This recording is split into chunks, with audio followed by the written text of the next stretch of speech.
Hey guys, how are you? Hope you're having a good night. Welcome back to In the Dark.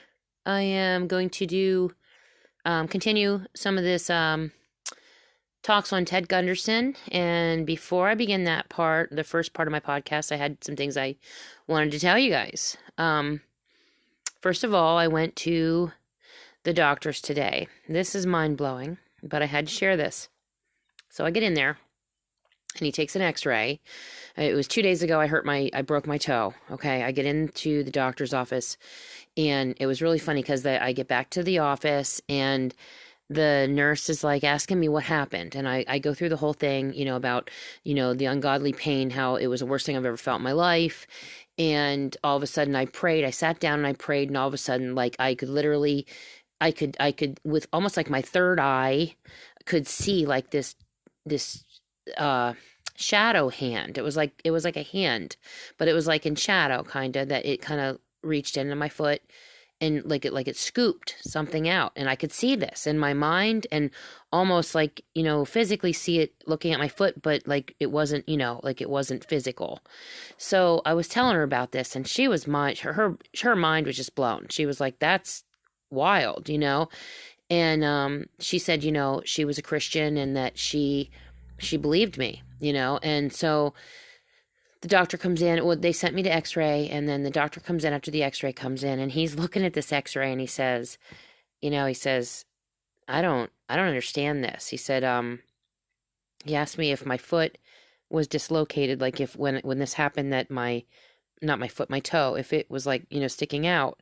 And I was like, yeah, it was like you could tell this was like you could see like the bone where the bone was kind of like separated from the toe, and you could see it was like completely like sticking over to the side. He's like, okay, he said he's looking at the x-ray and he's like, it looks like there was a fracture here, and it almost is kind of still fractured. He said he couldn't really understand the x-ray. He couldn't make out how it's possible that what he was looking at was what he was looking at. And I was like, and I told him, I said, all right, well, I'm going to tell you something. I said, I told him the same thing I told the nurse. And I told him about prayer. And I said, I sat down, I prayed, and all of a sudden it was like I saw this hand scoop something out and this pain. Then when I stood up and I went to use the walker, as I was walking and hopping across, all of a sudden the pain was just like gone. I said I mean, you could tell it felt weird. It had like a weird feeling to it, like it had been traumatized, but it wasn't. I mean, you went from, you're talking on a scale of 0 to 10 pain, a 10 to down to like a 2. Okay, it didn't make sense.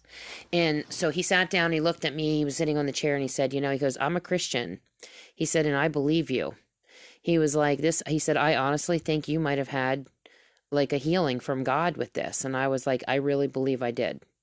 So that was pretty neat. It was a really, really cool situation. It was, and I told him, I said, well, he said, I'm sorry you even, had to come in here. And he wanted to put my foot in a boot. And I was like, no, I said, it's healing. I said, I'm able to move around and do stuff with it. And I said, I feel perfectly fine. And he just said, I just said, I really think that, I guess maybe I was brought in here for a good testimony. And he said, maybe, so it was a pretty cool experience today. So that was something I decided to share with you guys. I thought it was really cool because this stuff it's amazing to me. It really never ceases to amaze me. Matt's been having this thing. Yesterday he told me, he said that he had 8 different references and it was blowing his mind. That John Denver song, Leaving on a Midnight Train. It was in the movie Armageddon. And he said he couldn't understand it because every time he turned around, there was some kind of reference to this, and he said he doesn't know why, and he just couldn't get it. He said there was even a point in the day when something about John Denver himself, John Denver is the one who sang this song. He said that something about him had actually come on over his phone, like he saw something that popped up after like 7 different references to this song.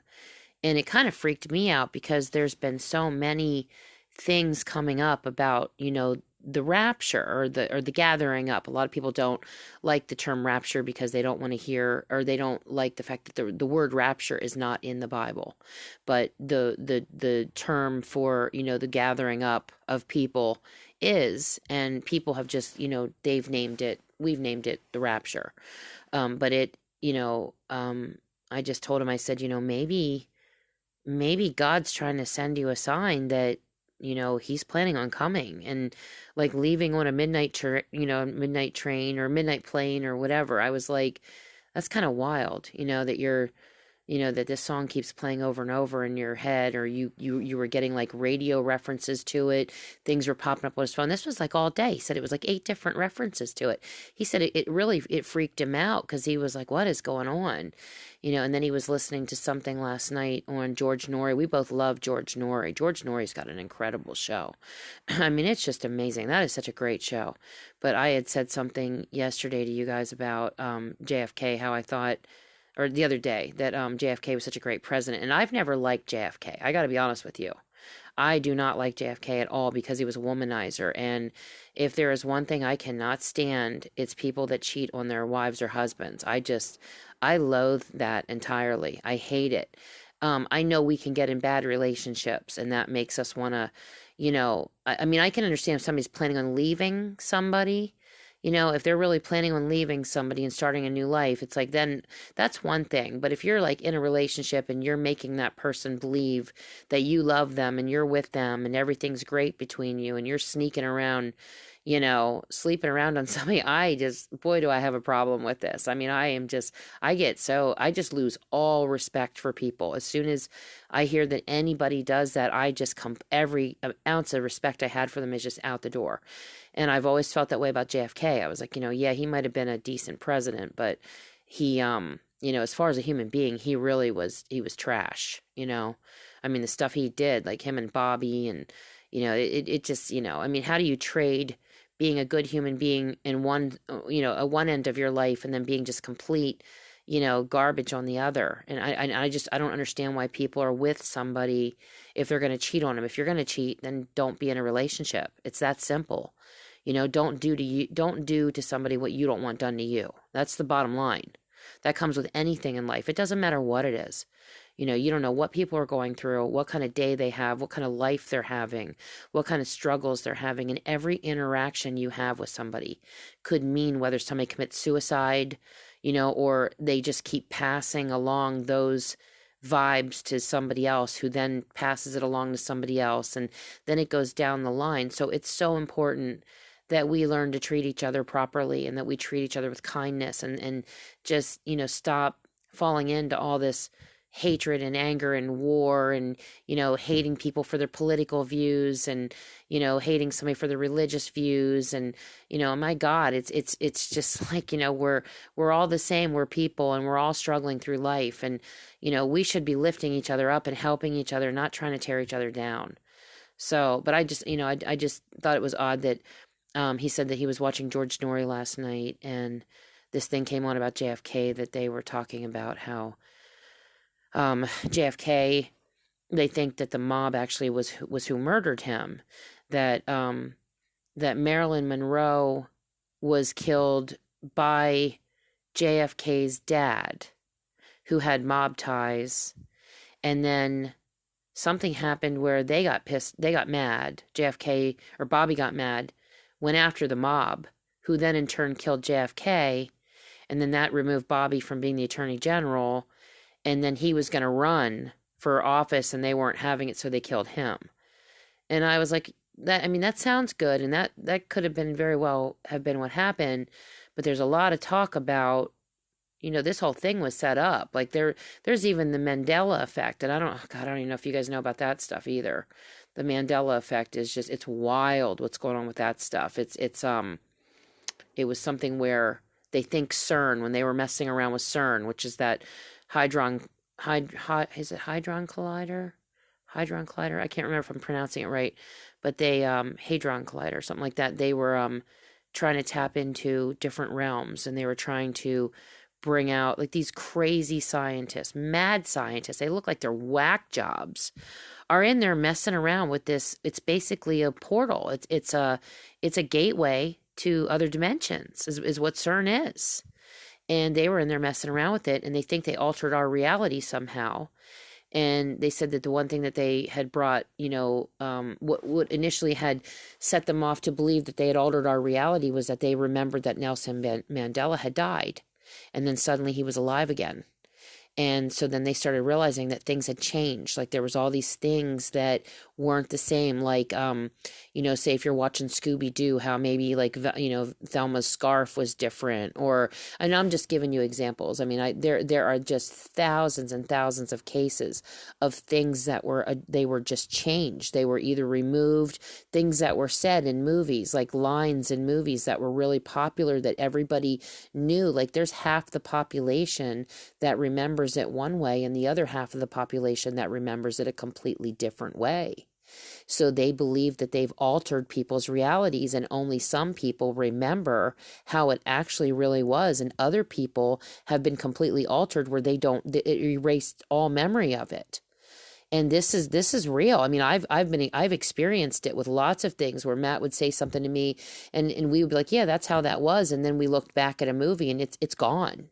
It's something that we had said for years, and it's gone. It's out of the movie, things that, like they were doing, oh God, there's so many different examples. I should have looked some up, but I'll get into that again and look some examples up. I didn't even mean to talk about this, but so they were just messing around with this stuff. And, so they've changed everything with, a lot of our reality with this whole thing. And, I don't know what I was talking about right now. I just completely lost train of thought here. I'm like, wait a minute, no, where was I going with this? Oh gosh, I gotta sit and remember this. But anyway, I was talking about like the Nelson Mandela, how he had passed away, and then he, now all of a sudden he's alive, and so that's what it was. It was with the Kennedys. There were people that remember the car. Like the car, there was only JFK and his wife sitting in the car, but there was supposed to be a third row in this car. And so some people remember the car as having a third row, and other people remember it as just having a second row. And I can't remember. I think now, when you look at it, I think it only has a second row, but it was supposed to originally have a third row. So the whole reality with CERN had changed the actual assassination of JFK about, the car and how he was supposed to be in this parade. And, the parade, the route had gotten changed at the last minute. Lyndon Johnson, they thought that he had, a great deal to do with this because of the IRS, and he was trying to change the IRS and take out the CIA and all that stuff. So I think it goes a lot deeper than the mob. I think this goes a great deal deeper than just the mob. But it's an interesting theory. And I know this guy that was on George Norrie was studying all this. And I know he's been doing a lot of studying up on it. But then when they had mentioned Lyndon Johnson, he had said that was just a whole other chapter of its own for a whole other book. And I thought, well, okay, you can't present it like this, and present it like the mob took these people out and then not discuss the whole element of Lyndon Johnson and the connections he had with like the CIA and the government and, the shadow government and that type of stuff. So to me, it's like, it sounds good, but I still believe that there was a lot of ties there with, with the shadow government. I really believe that.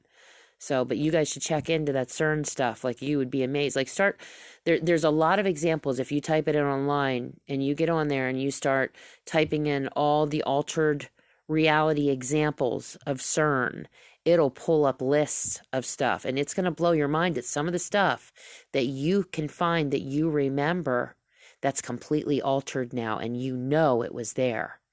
So then, and now they're trying to go back in. They had taken a break from it because something I think had broken down, and they'd given it a break. And then they're building another one that's much bigger than the original one. Then this one's underground, and they're going to start it back up again, or if they haven't already started it back up again. And they said they're basically opening up these wormholes or gateways to see. It's almost like I don't know if you've ever seen the movie Stargate, but Stargate had James Spader in it, and Kurt Russell played in it, and it was like that's basically it. Kind of is what CERN is all about, and so they're trying to essentially pull through. They're opening up gateways to open up, things for whatever they just don't even care really what they're letting in. There's no, they're not going to be able to control this. They're not going to, it's almost like how they're playing around with trying to create black holes. They're in labs trying to create black holes. And black holes like just suck in everything. Like there's no controlling this stuff. I don't know why our scientists believe that they have like ultimate control over every experiment that they start. It's just like, the coronavirus right now. I mean, I believe that was, a result of a lab, of an accident in a lab. I mean, they, of course we believe that it was let out for, somebody had let it out intentionally, as a germ warfare type thing. But it's the fact that they created it at all, you guys. Like, why are they even creating this at all? Why is this stuff even being allowed to go on? And it doesn't make any sense. But they're going to open CERN back up, like I said, if they haven't already, and they're basically maniacally, sitting around with their hands kind of, being rubbed together, thinking, I mean, I wonder what we can create here, and I wonder what's going to come through. And having no idea what's going to come through. It's just like, oh my God. And they said that there's a comparison to it for the Tower of Babel, or Jacob's ladder, when they were building the ladder to heaven, and God said that they actually could have reached heaven with what they were doing. They believe that's an actual reference to that they weren't actually building a ladder, that they were actually building a portal, just like CERN is. That was the reference to Jacob's ladder, that it actually wasn't a real ladder. It was an actual, a gateway or a portal or a Stargate. So, oh God, just exhausting, isn't it? There's just so much. There's so much information, so much to talk about, so many things. It's mind blowing. So anyway, I will be right back. Hey guys, I had a couple corrections here to make. The song that I was referencing for John Denver, I believe it's actually called Leaving on a Jet Plane. I wanted to correct that when I was talking to you, and I forgot to. And the other thing, when I had, at the end of the podcast here, I had mentioned about Tom Horn, and he had a dream about wormwood hitting. It was a huge meteor that it's supposed to hit the earth in 2029, not 2009. I don't know why I was thinking 2009. I think sometimes I forget how old we are, or I am, and that it's this year, but but that's what I wanted to let you know, that it is actually, his dream, his prophecy was that wormwood was going to hit the earth in 2029, and that this, right before this meteor hits, Jesus comes back, boom, lifts us all up into the sky. The meteor hits, and the earth is like almost split into two. It hits so fast and hard and does so much damage that it's catastrophic. The entire planet is basically, he said, almost every living being on the planet is killed, almost. So I wanted to correct that so you guys knew what I was talking about and referencing in both things. You guys have a great time listening, and hope you enjoy, and I will be talking to you soon. Take care. Okay, guys, I am back. I wanted to tell you guys too, I forgot to tell you this in the first segment of this. I have been doing this podcast since February 2nd. I started it. And every time I do a podcast, what happens is you'll notice, as in the course of doing it, that people will gradually trickle in. They start out, when you first start doing a podcast, you start out, you have like maybe, 8 followers and 8 people that look at your stuff, and then it just kind of grows and grows a little bit more. And each day you'll get on, and there might be 1 or 2 more people that watch your podcast. And then as time goes on, it grows and it gets bigger and bigger and bigger, and, gets to the point where, within an hour, 20 people have watched your podcast instead of like two, and then it gets, 40 people have watched it in an hour, or, it just keeps growing and growing. But it's a trickle effect. It kind of like, people, they come in, and it's usually not all at one time. It's usually, within the hour, you'll see, one or two, then another few minutes later, a couple more people come in, this and that. And what I've started to notice ever since I started talking about the government and just a lot of this stuff, that I will put a podcast up, and I would say within 5 minutes, the initial first 5 minutes I publish the podcast, you'll go from 0 to boom, 10. And at first it was kind of cool. I thought, well, that's pretty cool. Within that amount of time, just boom, 10 people are watching it. But then I started to notice a pattern, how every time I put a podcast up now, it's an immediate boom, 10 people within 5 minutes. It's not, one or two people, for the first couple minutes, and then another like 3 or 4 people. It's boom, 10. And I've started to notice that this is something else that's going on. This is like a bot or some kind of a governmental agency or something is listening, that is just giving it this immediate number 10. And it's instantaneous. It's the second you post it, you get this number 10, and then the rest of it is all just trickling in of people, like people over the hour will just start listening and listening and listening, and it grows and gets, to be a larger audience as it goes, as the days go. So I found that really interesting, and I wanted to kind of keep an eye on it. It's pretty interesting to me that something's out there, and it's actually got some kind of a generated thing that just takes me right to 10 listeners within seconds of it hasn't even had time to land, and it's right at 10, and it's doing this every time. So it's pretty interesting stuff. I just wanted to share that observation. So let's get into this. Fourth Amendment. People were to be secure in their homes and personal effects. The new amendment that took place allows illegal search of your property while no one is at home without your consent, and no search warrant or probable cause is needed. Law enforcement officers can secretly enter your home and secretly collect internet, video, paper, files, or any other information on you that they deem fit. Hang on one second. My computer's shutting off there for a second. I wanted to talk to you too about this. Something struck a chord with me when I was researching this. I remember I was when I opened up my business, and I couldn't understand why my bank kept pushing and pushing and pushing for me to open up a business account. And I had a personal account, and I thought, well, what do they care if it's a business account or a personal account? What does it matter? And it just really was odd to me. And they do it all the time. Like anytime you open up a new bank account, and if they find out you have a business, man, they really start to hammer your business stuff. Same thing happened with my son. They pushed him to open up a savings account.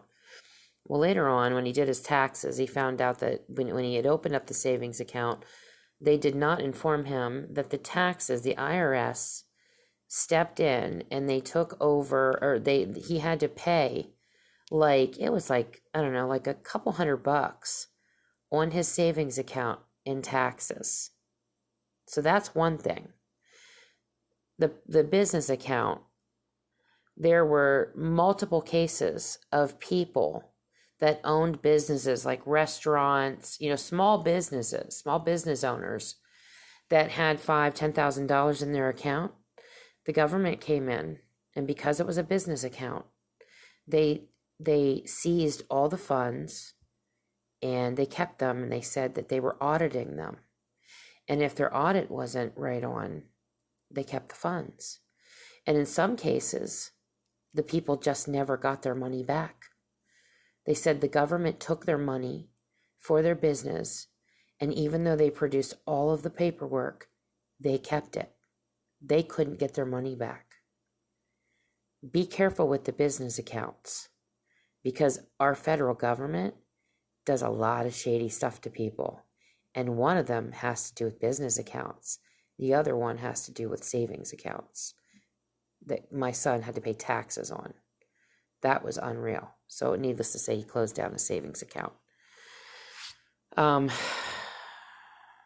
Another amendment: no one shall be punished without being duly convicted. That was written for our Constitution. July 21st, 2001.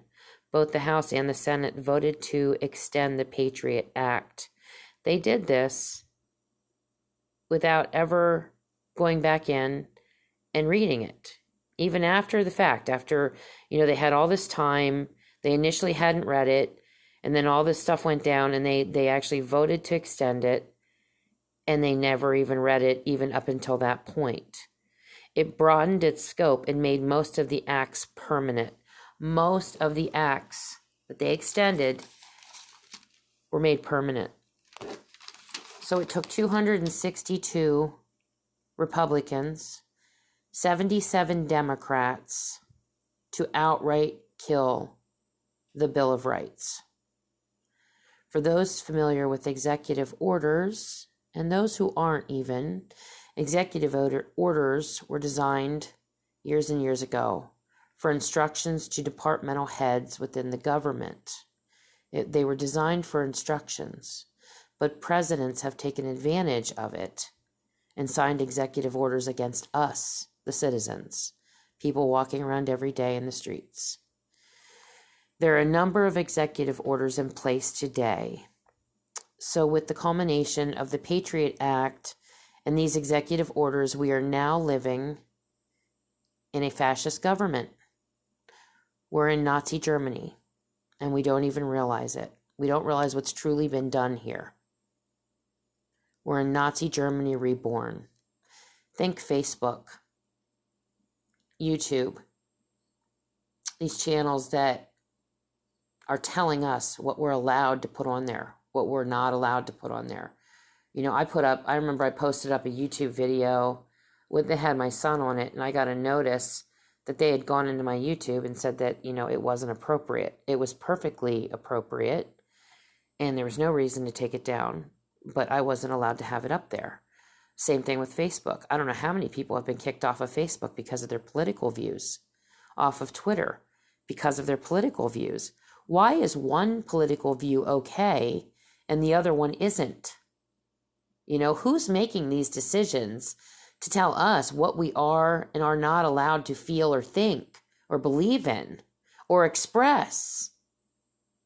Yet they'll let these crazy people run around, the KKK and the people that are part of those organizations. I mean, we had one here last summer where they showed up and they had this hate rally, but they'll allow that. Like, why are some things okay and other things aren't? Who's making up these rules? It just doesn't make any sense. Executive Order number 10990. Take over all forms of transportation to ultimately control all highways and seaways. That's one. These are permanent executive orders. Another executive order: seize all communications, media, telecommunications, internet, radio, and television, computers. Like I said, think Facebook, YouTube. Another executive order: take over all electric and power and gas, petroleum, fuel, and minerals. Another one: seize all means of transportation, including personal cars. Take over all local resources and farms. Executive Order 11000. Mobilize civilians into work brigades under government control. What does that sound like to you? Think about what this says. Mobilize civilians into work brigades under government control. Executive Order 11001. take over all health and education welfare. Postmaster General, there's another executive order to direct them to operate National Register of Person so that they will register all of us and their talking IDs. Another executive order, take over airport and aircraft, including commercial planes. Another one is to relocate communities, build new housing designated to be abandoned, and take over airways, waterways, public storage facilities, and all financial institutions, which, I mean, they've been working on that for I don't know how long now. They're in the process of doing that now, if they, haven't already done it. God. Hurricane Katrina. That was a big one. That was a dress rehearsal, I believe. Police with guns drawn went into homes and confiscated guns. And during Katrina, thousands of citizens were instructed to cross the bridge from New Orleans to, I think it was Dretra, Louisiana, where buses would escort them out of the area. But Dretna Chief of Police Arthur Larson told his police officers to shoot at the people and force them back over the bridge to New Orleans. First, they took their guns away, and then they shot at them. U.S. troops involved in Katrina violated what they call the Posse Comitatus Act. Not to use military against the civilians, this act was passed many years ago. And I will read what that act states. The Posse Comitatus Act is a United States federal law signed on June 18th, 1878 by President Rutherford B. Hayes, which limits the power of the federal government in the use of federal military personnel to enforce domestic policies within the United States. It limits them. The act was passed as an amendment to an Army appropriation bill following the end of a recon. President Bush then, during this time, passed the John Warner National Defense Authorization Act on October 17th, 2006. He slipped in at the last minute this act that destroys the Posse Comitatus Act. This law authorizes military police roundups and detention of protesters, detention of illegal aliens and terrorists and other individuals. In Minnesota or St. Paul, there was a incident where there were about 200 kids. They were all sitting in a park together, just, hanging out.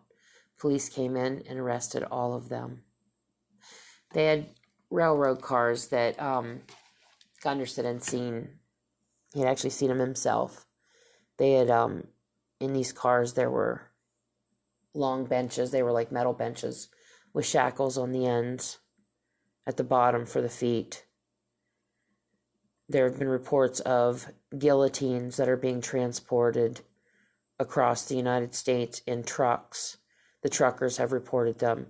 Trucks packed with guillotines and hundreds of thousands of coffins are being stored. What is going on, people? If you think this stuff is conspiracy, it's not. And the reason you should know it's not is because you've got people that are coming out that are informants and whistleblowers that are willing to risk their life and their reputation to tell the public. Their families are being threatened. Their houses are being broken into. And in some cases, like the man who created the Gray State movie, his entire family was killed. And they don't believe that he killed himself or his family. Okay, this stuff, there are police officers, FBI agents CIA agents, truckers, military personnel that are coming out and they're talking about it. They're telling you what's going on. Why? Nobody knows. But it's biblical. I mean, it says right in Revelations, some of the stuff that's going to be happening. People will be losing their heads. They've got tens of thousands of guillotines they're transporting across the United States. Hundreds of thousands of coffins. It's biblical. And then you wonder why the men in black or military personnel dressed in black show up when you report a sighting of a dog man and they tell you to shut your mouth and not say anything or they'll destroy your life. It's biblical. It's all intertwined with each other. This is the battle between good and evil. This is the war. We're right smack in the middle of it. And this is just the beginning of it all. It's getting worse and worse and worse. I truly believe we are living in the end days. I do believe we are going to see the return of the Lord. I don't know if you know about Tom Horn, but he is that prophet that had a dream about the meteor wormwood that's supposed to hit the earth in 2009. He believes that Jesus' return is in 2009 from what his dream said. It says in the Bible that no one knows the hour of return. It does not say that we don't know the timing, like the season of it. Like we could be in the season of the return of Jesus and feel it and know it in our hearts that it's going to happen at any moment, but it only says that we don't know the hour. So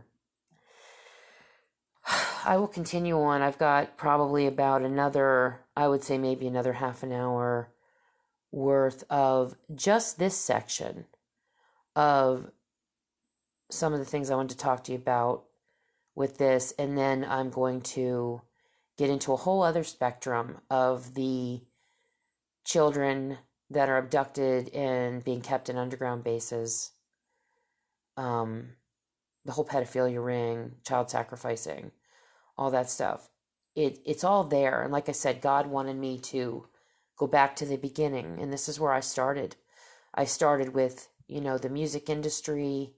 And I'm going to lead you there too. Music industry, government, right into cryptids. And it's all tied together is what God showed me. This is all Satan. It's all Satan.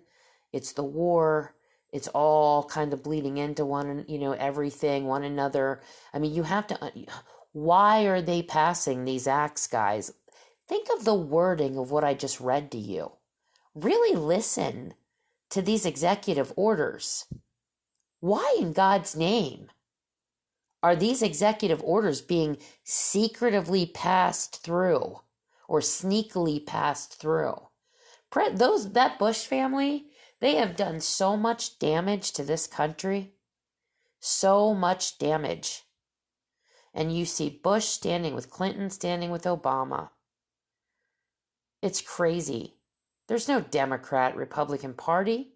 There might have been a president or two in there that was a misfit that wasn't part of the club, But I think we need to stop focusing on what party we're voting for here and really start reading between the lines here. This is some really crazy stuff going on.